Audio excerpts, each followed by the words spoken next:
Hey, greetings and salutations, everybody. My name is Axe, as always, and I don't know. This might sound odd. I didn't want this to be a chill commentary, but it's nice to be back and nice to kind of get in the routine of making videos. I'd realized I'd said I was back, but I kind of got held up on some stuff. But I'm back for good this time. It's really nice to just kind of get back and record. And I guess I was just kind of in a mood, not, like I said, I didn't want to do a chill commentary, but I just kind of had a general topic in mind, but I just kind of wanted to see where the commentary flowed, you know, that's just kind of, to me, I guess a more genuine commentary, because nothing bothers me more than when I look at a video and you can tell somebody's being very synthetic in their labs or in their energy or in their voice, and to me that's just like, that's not real, so why do that, you know? I'm gonna be me. If I think something's funny, I'm gonna laugh. If I think something's sad, I'm gonna be more, you know, monotone. That doesn't mean that's who I am, but in the long run, I feel like you have to be genuine in who you are when you talk about kind of important stuff. Otherwise, it's not really advice, you know, it's just kind of bullshit. But yeah, so I guess, you know, things have been really awesome. You guys are all absolutely amazing. The support and love you guys give has really been kind of, I don't know, getting to me lately, and it might just be the time of year, because like around this time, this December, like winter, the winter season, you know, to get, I guess, a bit personal, that kind of brings out my touchy-feely side, and I don't know if it's just the fact that it's like that one time of the year people actually seem to kind of give a shit about each other for like a month, you know, until like, all that's gone, but just, I guess, kind of the season, and I don't know, it's dark a lot more, which might sound weird, but nighttime's kind of the time where my brain really thinks about a lot of stuff, and it gets kind of, I don't want to, you know, make this sound bigger than it is, but that's just kind of when I do my deep thinking. That's where these commentaries, and that's where a lot of this understanding and wisdom, as you guys think of it as, you know, that's where I guess that comes from, is just these times of pondering and thinking. And so, I guess between just kind of that overall atmosphere of joy and giving and kindness, and just kind of this time of deep reflection, I guess out of that kind of comes just my, like I said, my more, not emotional, but my more vulnerable side. Again, not as deep and big deal as I want it to be. But I don't know, I guess also with this time of year comes people's true emotions in that, because I feel like around this time, because of all that, people kind of get more genuinely themselves, if you know what I mean. People who have family and friends and stuff really seem to huddle around that love, whereas you can tell who's in pain more. You can kind of, well, not everybody can, but you can kind of tell when people are hurting around this time of year.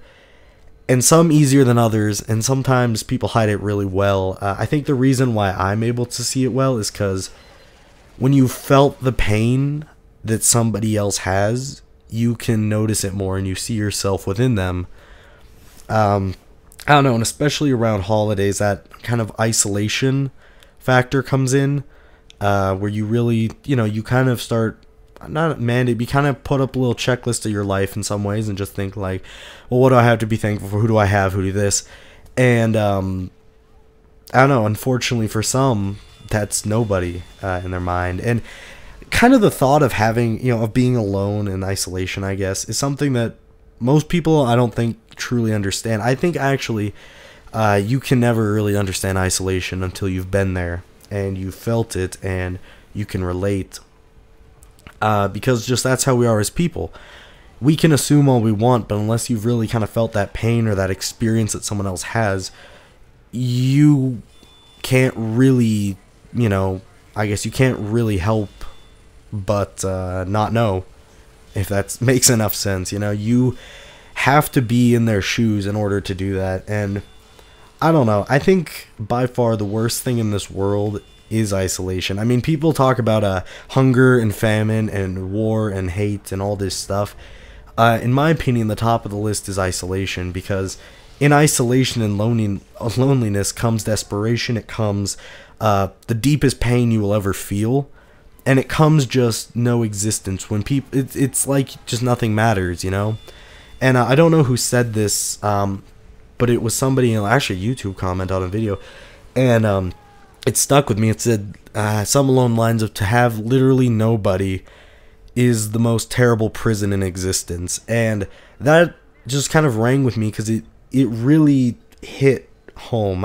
Without getting too personal, I've had a period of my life where I felt pure isolation, where you felt as if nobody could ever relate to you, utterly alone. And it's interesting because you harden yourself so much to everything, yet you're so vulnerable at the same time when it comes to, once you confront the fact of, like, saying you're lonely, that pain is something that just, it can kill you. I mean, I guess the good that has come out of it is this, though. And it sounds odd to say good has come out of such a terrible situation, because I would never wish this feeling upon anybody.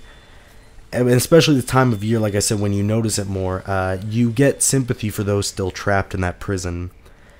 But I have to say that being in that state and being where you are allows you to help these people who you see who aren't out of it yet and are still trapped there.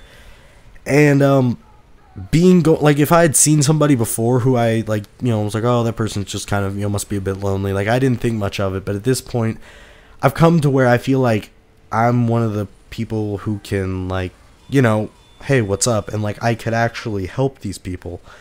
And I don't know, that's something that I guess is invaluable, because as painful as it is and as hard as it is, those of you, if anybody is going through this kind of isolation period, it's living hell, but, you know, when you're going through hell, keep walking, you know? And that's just kind of, I guess, the advice you can give. You are not alone. If there's even one person in your life that is there for you, then that's amazing. And if you have a friend you know is lonely or hurting, or somebody you know, reach out to them, because it's much deeper than the wound seems, you know? But on the brighter note, guys, you can beat it. You can overcome this, and you can break out of that prison that is of just no existence. And without it, I wouldn't be the man I am today. I just have to say, it's a painful road, but it brings you so much, just strength and wisdom and stuff from it that makes you a better person. So anyways, guys, around this holiday season, really be thankful for what you have, you know, really reach out to those who are in pain. And most of all, have a happy holidays, and I'll see you later, because have an amazing day, everybody. Wait, this is what I need. Ho ho ho! Yes. Boom, baby! Boom! Oh, we got him! We got him! And what else can we destroy? Snipers! No. Don't worry about the snipers. Destroy the broadcasting towers and stuff.